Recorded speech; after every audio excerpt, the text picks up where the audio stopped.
Hey there, welcome to LSAT Demon Daily. I'm Nathan Fox. That's Ben Olson. We are the founders of LSATdemon.com and our weekly podcast, Thinking LSAT. We are looking at an email here from Sydney. Hi, Demon Team.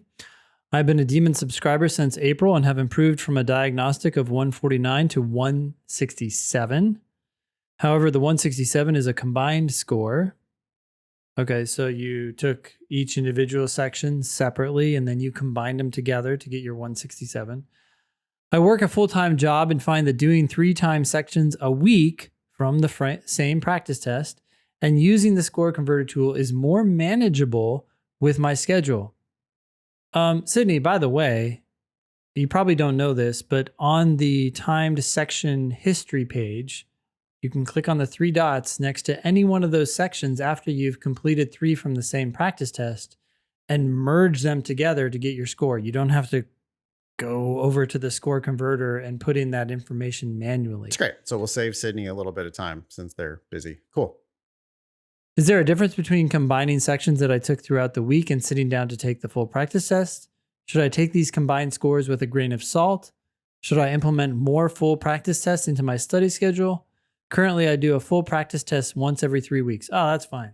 Yeah, that's fine. I'm going to say, yes, there is a difference. Yes, you should take them with a grain of salt. And no, you should not implement more full practice tests into your study schedule. I have known plenty of people who never took a full practice test, myself included. I think I didn't, I did like 1 or 2 maybe in the beginning of my prep, but then I didn't focus the rest of my prep around doing full practice tests. Why would I?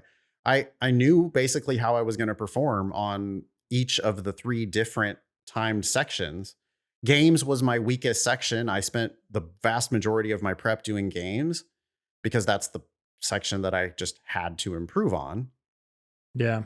But why do I need to sit there and do a full practice test? I needed to do a lot of timed 35-minute sections so that I could figure out what the hell I was doing playing that particular game.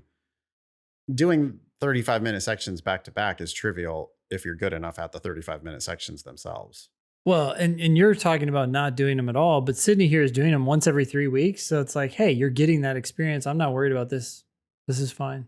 I mean, yeah. And I would even say, Sydney, you can cut that down if you want. Like, I don't, unless you suffer from some crippling test anxiety, or unless it's a really big deal for you to sit for 2 hours at a stretch, then I don't see, I mean, 1 every 3 weeks is, to me, plenty.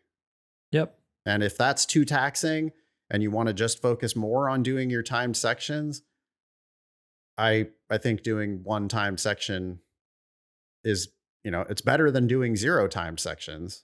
So I certainly wouldn't let this like drive to do full tests interfere with my regularly working on the practice of those 35-minute sections. Yep.